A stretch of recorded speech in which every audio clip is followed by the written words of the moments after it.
Question number 3 क्या है? अभाज्य गुणनखंडन विधि द्वारा निम्नलिखित गुणांकों के एचसीएफ और एलसीएम निकालना। इसमें हमारा पहला सवाल क्या है? 12, 15 और 21। 12, 15 और 21 का क्या निकालना है? एचसीएफ और एलसीएम गुणनखंड विधि द्वारा। तो हल क्या हो जाएगा हमारा? पहले 12 का गुणनखंड करेंगे हम लोग। 12 2 से कटेगा कितना आ जाएगा? 6। फिर 2 से कटेगा कितना आ गया? 3। फिर 3 से कटेगा कितना आ गया? 1। अब इसके बाद 15 का करेंगे। तीनों संख्याओं का अलग अलग करेंगे, ठीक है। तो 15 किससे कटेगा? 2 से कटेगा नहीं, क्योंकि यहाँ क्या है? विषम। तो 3 से कट जाएगा 15। 3 से काटेंगे कितना आ जाएगा? 5। फिर 5 से काटेंगे कितना आ जाएगा? 1। और उसके बाद 21।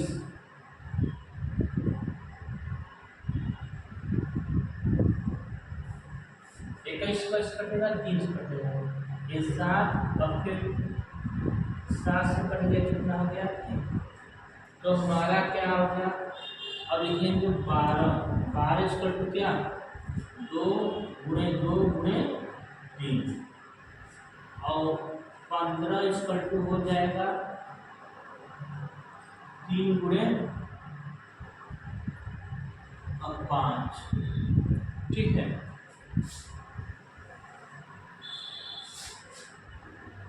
और 21 इसका टू क्या हो जाएगा?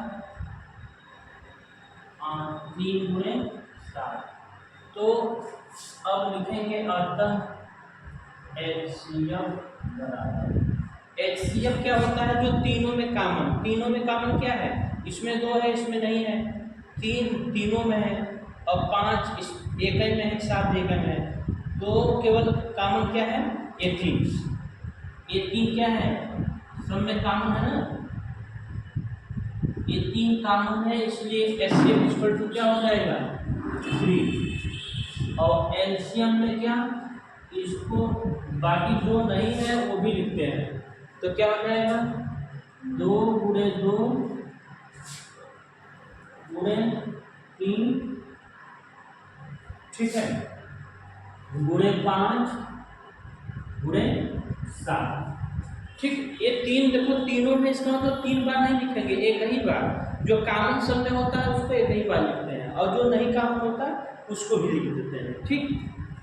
तो हमारा कितना हो गया? इसका मल्टीप्लाई करेंगे क्या हो जाएगा?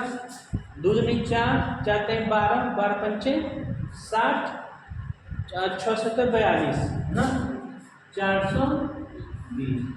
ये हो गया हमारा एलसीएम भी आ गया और एलसीएम भी, ठीक है। अब हम सेकेंड बार हल करेंगे। सेकेंड क्या है? 17, 23 और 29। तो पहले क्या करेंगे? 17 का गुणनखंड करेंगे। 17 किससे कटेगा? 17 से, क्योंकि 17 क्या है? अभाज्य संख्या, 1 आ गया। अब इसके बाद 23 है। 23 भी किससे कटेगा? 23 से कटेगा, क्योंकि ये भी क्या है? अभाज्य संख्या। इसके बाद 29 है। 29 भी किससे कटेगा? 29 से, अभाज्य संख्या है। तो इसमें हम पहले 17 इसको लिखेंगे क्या? 1 गुणे 17, और 23 इसका क्या लिखेंगे? 1 गुणे 23, और 29 इसका क्या लिखेंगे? 1 गुणे। देखो इसमें 1 क्यों नहीं है? क्योंकि कुछ कॉमन है ही नहीं। कुछ कॉमन है नहीं, तो 1 तो सबका गुणनखंड होता है। तो यहाँ क्या हो जाएगा? 1 में 1 सब में है। ये देखो यहाँ आ जाएगा ना। तो अतः क्या लिखेंगे? अतः एचसीएफ बराबर क्या हो जाएगा? सब में क्या कॉमन है? 1, तो 1 हो जाएगा। एलसीएम क्या हो जाएगा? एलसीएम में 1 गुणे 17 गुणे 23 गुणे 29, इसका गुणा हम कर देंगे, ध्यान किया जैसा। तो बराबर में क्या आ जाएगा? 17 गुणे 23, 17 का एक गुणा करो वही आएगा, और 17 गुणे 23 कर लेते हैं। ठीक है, ये देखो कितना हो जाएगा, 3 दूनी 6 ना, 3 सके 21, 3 एकम 3 और 3 2 5। ठीक है,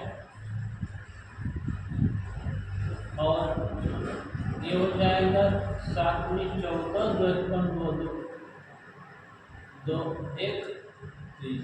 ये हो गया हमारा 1 5 4 9 और ये 3। इसका गुणा किसमें करना है, 29, 391 गुणे 29।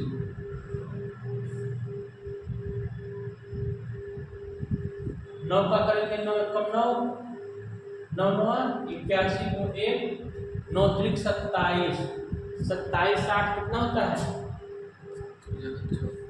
35 ना। इसके बाद 2 का गुणा करेंगे 2 एकम 2, 2 9 18 को 8 और 2 3 6 6 1 7। ये 9 हो गया, 2 3 हो गया, 8 5 13 को 3 7 3 10 से 11, 11,339 कितना हो जाएगा 11,339। ये हमारा क्या हो गया आंसर। थर्ड हल करेंगे, क्या है हमारा 8 9 15। तो पहले 8 का गुणनखंड करेंगे।